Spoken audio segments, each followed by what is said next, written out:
Good morning, audience. Good morning, viewing audience. I am so honored and elated that you're joining with us on this morning. Welcome to From My Pen, sponsored by A10 Studios Network in the great city of Clinton, North Carolina. I'm excited on this morning. We have an awesome guest to join us this morning to talk to us and inspire us concerning his great book that he's written lately. And we want to let you know that his name is Shawn Ford. Mr. Shawn, welcome to our great program. Thank you so much. Thank you guys for having me. Yes, Dorcas. sir. I appreciate that. Yes, sir. Yes, ma'am. Ready to get started? I'm ready. Let's go in, okay? All right. All right. Tell us a little bit about you. What would you like for the viewing audience know about Shawn Ford? Okay.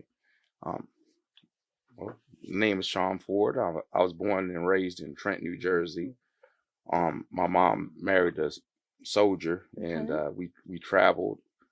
I got a chance to go to school in Europe, Oh, in wow. Germany. That's In fantastic. fact, my little brother was Uh-huh. born in Germany. Okay. So Do you consider him a German? he had dual citizenship, so he could have Oh, went with Germany uh-huh. or America, so That's United States. awesome. So yep, Okay, okay, yep. okay. Uh, I had a rough I got a kind of rough background, but Okay. we corrected it and Okay. I got on the right path. Would you care to share just Yeah, a yeah, nugget? Okay. absolutely. Okay. So my senior year, I ended up getting into an altercation, Okay. uh, and I had to go to court. Okay. Ended up getting on probation for a year Okay. um, for simple assault. Um, and from there, of course, had to pay probation fees and Mm-hmm. Mm-hmm. all that stuff right there as a senior. Which matter of fact, let me tell you the whole story of Please that. do. Please Let me do. tell you the whole Yes, story. sir. So okay, so I was a new student at Union High School. Okay. New guy just coming in, transferred in from Germany. Didn't know too many people. A lot of the people that I was going to school with, I was kin to, but I didn't know them. They Okay. didn't know me. Mm-hmm. Um, one guy that stayed in the area I stayed in, um, I don't know. I don't even know why we were arguing or what we Mm-hmm. were arguing about. But at Union High School, when we used to get in arguments and stuff like that, we'd go behind the baseball field in the Okay. back, and we Mm-hmm. would You have it out. yeah, we'd take care of whatever it is, the Okay. issues we had. Well, this particular day, this guy, I didn't guess he didn't want to fight. So what he done, he brought a sawed-off shotgun to school in a duffel bag. So when we went out there to fight, Mm-hmm. he pulled the shotgun out. Mm-hmm. And so of course I ain't no fool. So I'm like, okay, you got Mm-hmm. this. Mm-hmm. But we rode the same bus home. We lived in the same neighborhood. So on the bus, I had my head down because I was upset. I was mad about the whole situation. And he was back there in the back telling everybody about what happened. They were back there laughing, cackling it up. And that was just fuel to the Oh fire. no. But you know, I maintained. Um, the next thing I know, he took a buckshot bullet and threw it in my seat. So so I looked back there, and then he made a comment that the next bullet's gonna be in my butt, but he didn't say it that nice. Mm-hmm. And everybody on the bus just busted. I mean, they just went out. I mean, cackling and Mm-hmm. flipping over chairs and everything. So I was Mm-hmm. like, okay. I put my head back down. Uh, I got to the house. My mom had left a car for me to drive to take my grandmother on errands and things of that nature. Mm-hmm. I jumped in that car. I drove around that little town I stayed in. I said, he's going to come out because we ain't had nothing but a Piggly Wiggly and a BP gas station. Mm-hmm. I said, I'm going to see him. I'm going to see him. And sure enough, I seen him. He was walking from the store with his two sisters. Jumped out the car. I said, where your gun at now? And before he could say anything, I hit him. I hit him. He hit the ground. He didn't get back up. I seen he didn't have any fighting, and I left it at that. And Oh, I was done. okay. I was done with it. Okay. And so I go home, and 3 or 4 days later, the law comes to my house, Deputy comes to the house and he says, I got a warrant for the arrest of Shawn Ford. And I was like, a warrant for what? And then he told me for simple assault. On who? And back then I was kind of rough, so I assaulted quite a few people, and they assaulted me. So I mean, that's just something we done. We fought. That's what I done. I was a fighter. He was like, he told me who the guy was. I was like, oh, wait a minute. I said, that guy pulled a gun on me. And he was like, look, he said, son, he said, I understand what you're saying, but he said, I got this warrant to serve. I need you to come with me. And, you know, which the officer was nice enough to let me follow him along with my grandmother to the magistrate's office, which I had no idea about the law. I didn't know anything about the law. So that was my first experience with the law. We get down to the magistrate's office, and the magistrate was nice enough to let my grandmother sign me out and give me a court date. So we go to court. We ended up in court, and I told the judge what happened.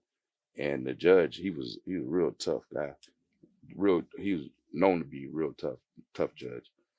And he said, you know, he said, I don't doubt anything you're saying. He said, I believe everything you're saying. But he said, the issue is we got doctor bills that need to be paid. And it was a nice little amount, especially for a high school kid. And so he said, do you have X amount of money to pay these doctor bills? I said, no, sir. I said, you know, we come from a poor home. We don't have that kind of money, you know, we don't have that. He was like, well, he said, I'm going to do a suspended sentence. And he said, I'm going to put you on probation for a year, and you're going to have to pay probation fees and restitution. And I was at the amount of $280. And I'm in high school. $280. That's a lot for me. That's a lot of money back then. I mean, yeah. So I was like, man, I said, Your Honor, we can't afford that. There's no way we can afford that. And he said, the judge said, well, do I need to go ahead and lock you up now and then? And my grandmother stood up, and she said, Judge, please don't lock my grandson up. We'll find it. We'll find the money somehow or another. And so he let me go. I had to meet my probation officer, and ended up I had a cousin that worked at West Point Pepperell. I don't know if you guys remember that. I remember it. Her name was Barbara. And she was a supervisor out there, and she talked to the boss man, Bobby Bunker. And he allowed me to work part-time while I was in high school. All right. Yep, so I can pay for my probation. Okay. And so we ended up paying the probation, and I had to do like community service. I understand. Yeah. And I did a prison tour also. I did a prison tour. And I can remember going through the prison, and I guess the inmates were trying to do like a scare straight. And one of the guys told me, he said, you're gonna be back. You'll be back here. That's what he told me. And I looked at him, and I can remember it's like yesterday. I said, nah. I said, I ain't coming back here. I said, you might be back, but I won't be back here.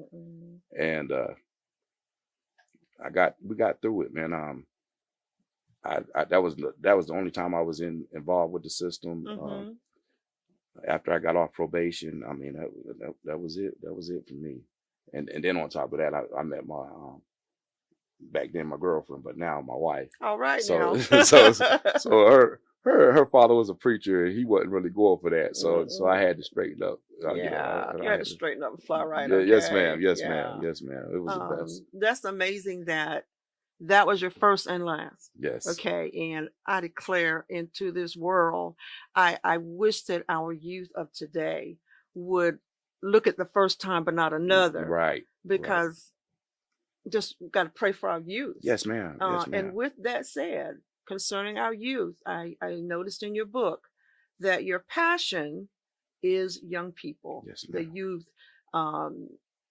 Any ages or all of them? All the youth, but my book is particularly for middle school and high school.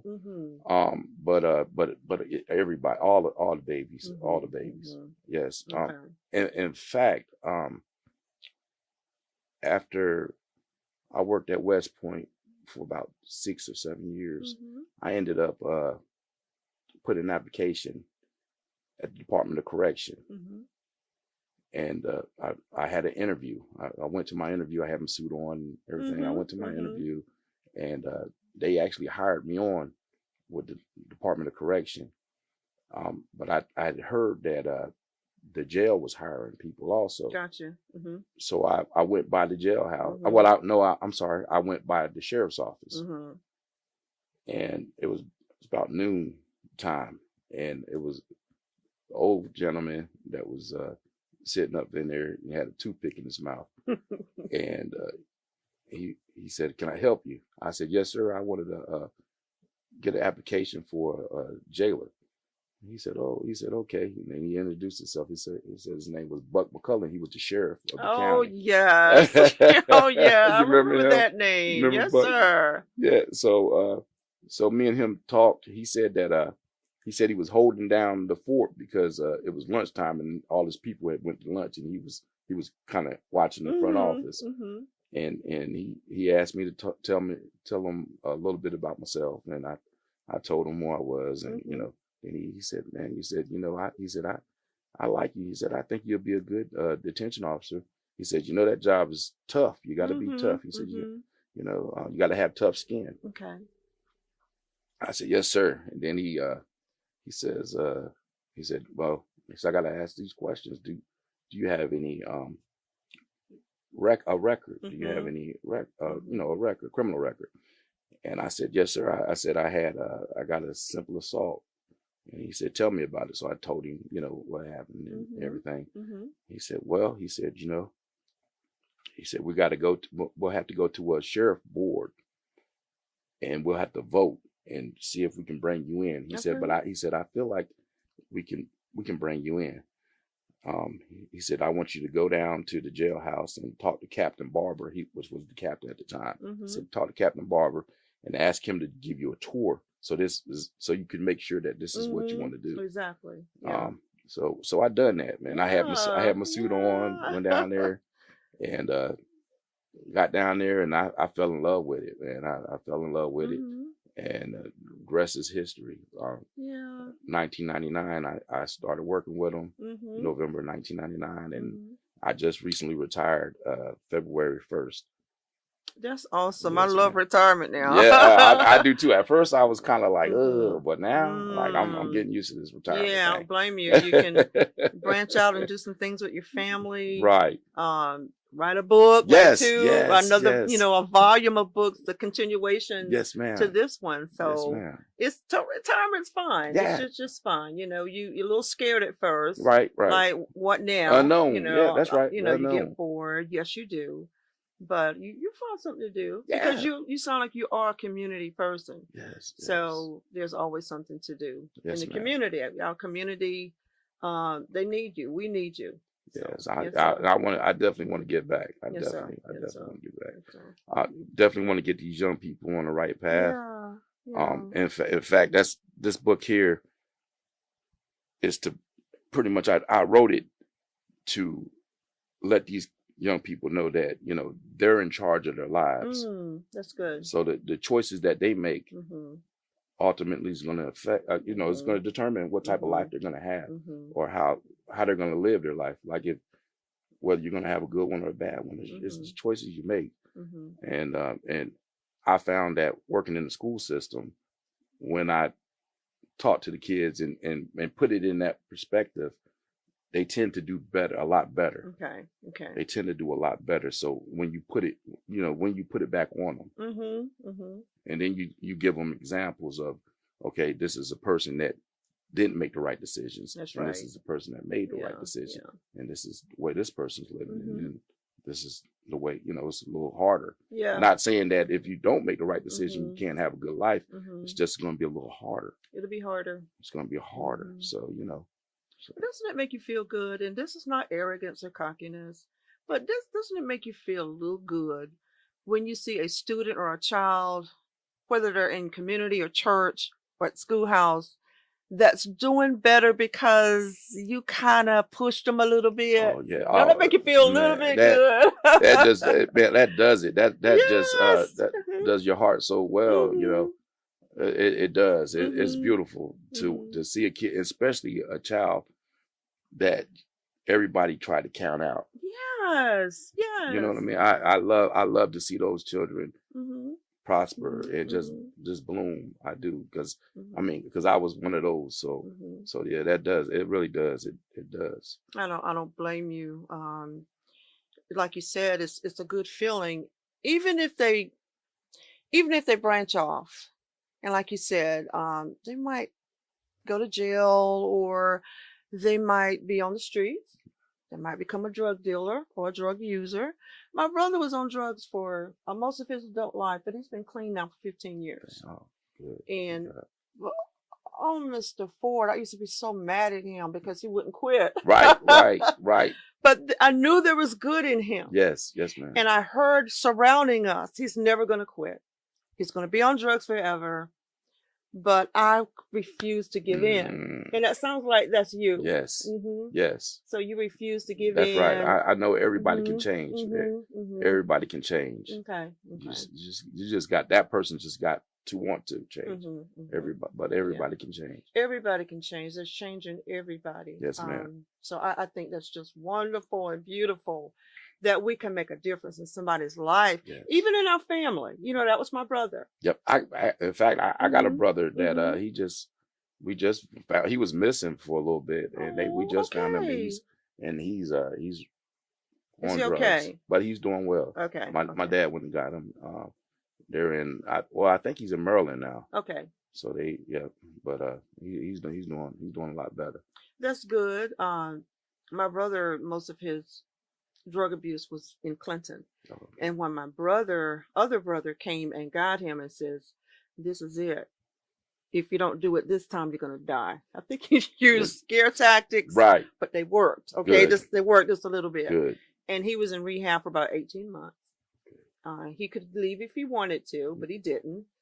And like I Good. said, it's been clean for 15 years. Good. But Good. you know, it was some scary moments. Yes. You know, he got beat up, beat down, Oh yeah. arm got cut. You know, Hmm. he was. Believe it or not, there's gangbangers in Clinton. Right. Oh yeah, So, they are. yeah. They Yeah. are, man. They Yeah. are. It's on the rise, man. And Yes, sir. I speak on that with my Mhm. my book too. Okay. You know, it's tough, man. You Mhm. got young people that feel like that they need to join Mhm. this type of stuff. In Mhm. fact, I talk about a young man Okay. that was at Roseboro Middle School, and Okay. he told me that that's what he wanted to do. He wanted to be in the Okay. game. Okay. And I said, son, I said, now all the stuff in the world you can do. And I mean, this boy was so bright. I knew you were going to say that. He was Yeah. so bright, Yeah. man. He could be anything. Mhm. I could see him in the military. You know, Okay. he could be like a first sergeant or a captain in the Mhm. military. Mhm. But he was set on being a gang member. And I said, man, I said, why? I said, why? And then he tried to explain to me why Mhm. he was saying that it was this particular gang was developed for the community and this, that, and the third. And I said, son, I said initially maybe that was the plan, but I said it has gone awry. It's not for the community. That's not. It's tearing the community down. Gotcha. It's not building the community. Mm. But anyhow, he ended up getting. I think he went to high school and he ended up dropping out and.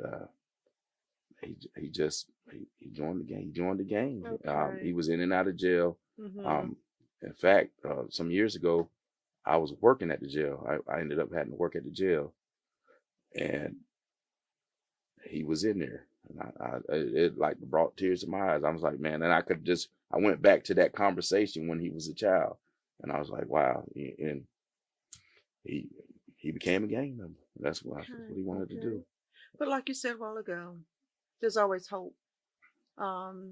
He could be in jail for 10 years and come out and Oh yeah. still be whatever he wants to be. You know, Right. there'll be Absolutely. a record, but Yeah. he could still accomplish some things. Absolutely. Even after years in jail or prison. Absolutely. You know, there's always hope. Absolutely. I one of my best friends, man. Mm-hmm.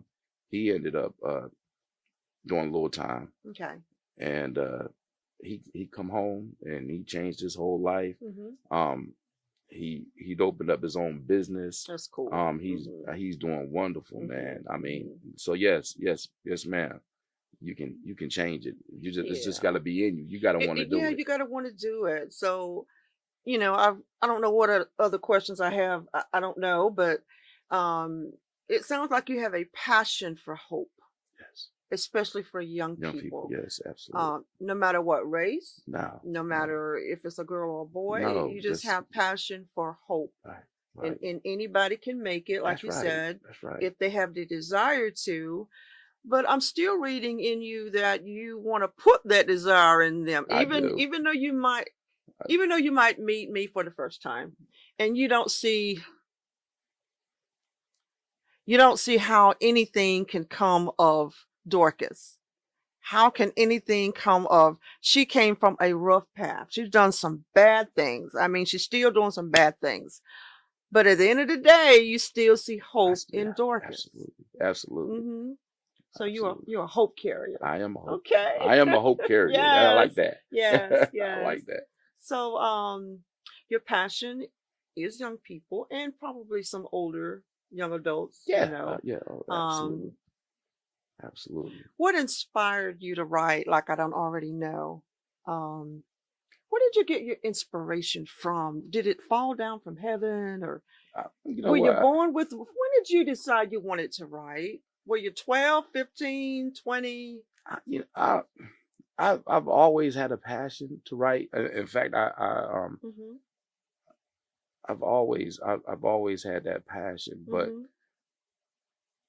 but once I like you said, once I got ready to retire, I really started picking it up, and I was like, man, you know what? I want to write something to be an extension of my career of what I was doing in the schools, and that's where Young World came. I like from. that. And I'm gonna tell you the title. Well, when I was young, Slick Rick. I don't know if you remember him. He was a rapper. It sounds familiar. But he had a song called "Hey Young World." You remember that? Yeah. I'm not into rap. I'm not. Well, he was one of my favorite rappers coming up, and that was the inspiration as far as the title. Young World, Hey Young World. This song. What era was Slick Rick? I mean, he was a late 80s. Oh, I'm not that old. He was late 80s. I was still kind of listening to some R&B, a little bit of soul music. Yeah, I listen to that too now. Yeah, yes, ma'am. Yeah. Yes, ma'am. You're a young whippersnapper. Come on now. I listen to R&B and a little soul. Yes, ma'am. Okay. Who's your favorite soul group? Look back in the 70s. Go to the 70s. Go to the 70s. Pull me one out of the 70s. 70s. Now, far as singers, I love me some Marvin Gaye. Okay. In the 70s. Is this being recorded? Yeah, he was awesome. Yes, he really was he was very, very intelligent man, smart. I think he had plans for his life, but again, substance abuse interfered in his life, and we lost him. Right. Right. Yeah. So he was cool. He was cool people. Yeah. Okay. Did you like the Temptations? Oh yeah. I like the Temptations. Yeah, they were cool too. I like the Temptations. Yes, ma'am. I love the Temptations movie. I watch it like over and over again. I done watched it about 10 times myself. Maybe like 20, maybe 20. Okay. Yeah, maybe 20. So maybe a future book to continue with this. Well, this is your first. Yes, ma'am. Okay. And maybe number 2, 3, 4, 5, 6, 7, 8, 9, 10. Yep. We're gonna definitely do that. Definitely do that. I definitely want to keep the youth inspired. I definitely want to spark that for the youth. In fact, we were looking into doing a children's book. for the babies. That is so wonderful. So yeah, I love that. So we're looking at doing that. So I'm waiting on my my designer, Illustrator. Yeah. So once they get up with me, and we're gonna put everything together. Okay. And so we're gonna put that together. So can you draw yourself? No, man. Okay. No, man. I can draw this much. Nah, I can't. Yeah, I didn't. God didn't bless me with that ability. Yeah. Now, the fighting. I love martial arts. I'm okay. That was my bless ability. Well, are you good at martial arts? I think I'm pretty good. Do you have a black belt or any of that? I don't have a black belt, but you know what you can do. Yes, man. Okay. I think I could beat a lot of the black belts. Honestly. Well, see that's all about a trophy, but you know what the deal is, okay? I have to introduce my grandson to you. Joel is 10 years old. Okay. And he started off trying to learn karate, kung fu. I'm not sure which one in Clinton. And COVID came. Yeah. COVID came. Stopped a lot of stuff. He shut it down and never opened back up. Oh, who was he taking it with? I don't remember his name. Because I would just take him to practices when I could, if Adrian could, my daughter couldn't do it. Right. Yeah, well, we're getting ready to we've been in talks to start a boxing program, and I wanted to boxing / mixed martial arts. So I'll definitely let you know, and you can bring them on out there. Let me know. I can email you or inbox you. Yes, ma'am. I'll grab your phone number. Yeah, absolutely. Before we leave here this morning. Yes, ma'am. And I'm gonna keep up with you anyway. Yeah, do that. So let's see. You're gonna cut that, Tamika. Okay. But I'm messing around right now. Oh yeah. How do you handle? Do you ever run into criticism, negativity? Well, yeah, no, that's yes, man. That's part of life, I guess. But yeah, I just keep moving forward. I don't let the critics get in my ear. Yeah, but you know what happens. Yes, you know what happens. Yes, ma'am. Okay, it does. But, people are mean. Oh yeah. Yeah, especially when people are trying to do positive things like yourself. Even if it involves working with the youth, there's always somebody background noise trying to mess with you. Oh yeah. Like there's no way you can do that. I know your past. I know where you're from. I know what you did. Yada yada yada. Okay, like that commercial. Yada yada yada. Right. But you say life happens, and you just keep it moving. I keep it moving. Yes, ma'am. In fact, when I first, I didn't tell you this. So when I got to the jailhouse for the tour, when I was getting ready to get the job, young guy was taking me to all the cell blocks, and we went up to the second floor, and he was like, "Okay, this here is G24. It's the biggest block. It's got the roughest inmates." He said, "This is the felony block. This is the tough guy." Okay. He said, "Don't say nothing to him. Don't even look at him. Just kind of just stay back from the bars, and because these guys don't play." And I'm like, "Oh, okay, all right." So we get into the cell block, and half the guys that's in there, we used to run together on the street. So they were asking me where was my mat, because they thought I was coming in. I was like, "Oh, no. I ain't coming in here. I'm coming for a job." But the thing about it, that, like I said, when I was younger, I used to fight. That's what I done, and it was a sport to me. Really, it wasn't even it wasn't nothing vicious. Like if I knew I could beat a person, I'm not gonna beat them down. You know what I mean? And I didn't pick a fight. Okay. You weren't a fighter, huh? Nah, I mean, you were a fighter, but not an instigator. Right. I didn't pick it. I never picked a fight. Okay. I don't pick fights. Okay. But I don't run from them. But that's just the way it was. They gave me the nickname the Bully Killer. So so that's what but like I said, that was in the past. But it's very interesting now. I, yeah, It's very interesting. but instead of fighting on the streets, what I done, I joined a jujitsu class. A guy named Charles Ray Knowles. He was teaching jujitsu. And I'd seen this. I don't know if you guys UFC when it first started out. Hoist Gracie, he was 160 pounds, and he did Brazilian jiu-jitsu, and he was fighting guys that were 300 pounds and twice his weight, and he was beating them. And I was like, man, I need to learn that style right there, that style. And Charles Ray Knowles was teaching that style at that time, so I ended up taking classes with him and learning that style of fighting. And I loved it, man. We did some tournaments. We met some champions. It was fun. Right. Do you have any pictures from that? Did you gather pictures? Maybe next time when you come aboard, you can share those pictures with us. Okay, that would be great. Okay. I'd love That's to. part of your history. Yes, ma'am. You got a very rich history. Yes, The ma'am. good, the bad, and the ugly. Yes, ma'am. It all works together. The Bible says in Romans 8:28 that all things work together for the good of those who love the Lord and who are called to his purpose. And I believe that you are called for an awesome purpose for him. And that's to help our children along this thing we call life.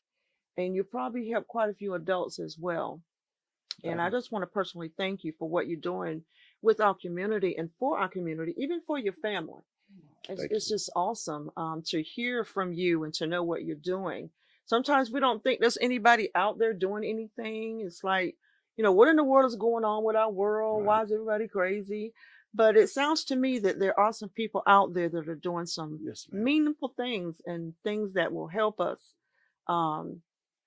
It would do my heart beautiful if I knew you were out there trying to help my children or my grandchildren.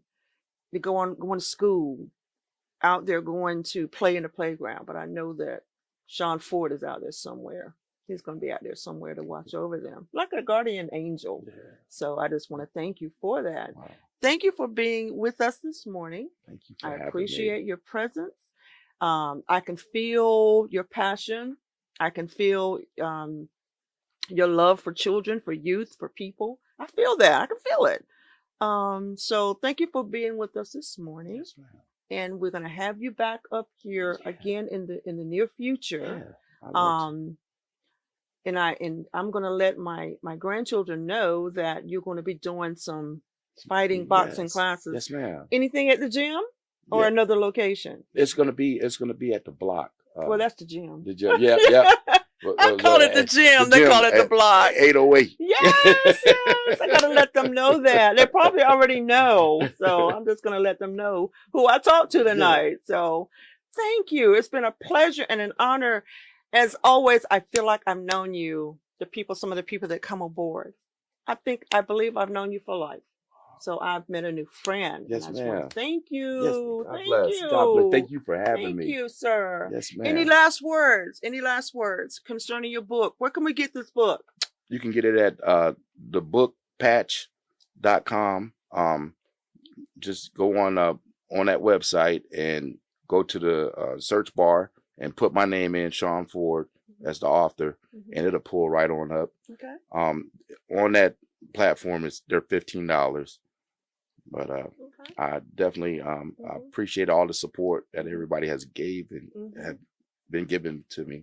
I thank you guys. Thank you so much. Thank you. And I pray that it touches the young people that read it, and it's able they're able to turn things around or start thinking about choices, the things that they do, just making better choices. Because like I said, if I can do it, you can do it. Yeah. Kid from Trenton, New Jersey, man. Well, let me put this plug in your ear. Can you see a youth conference with this book?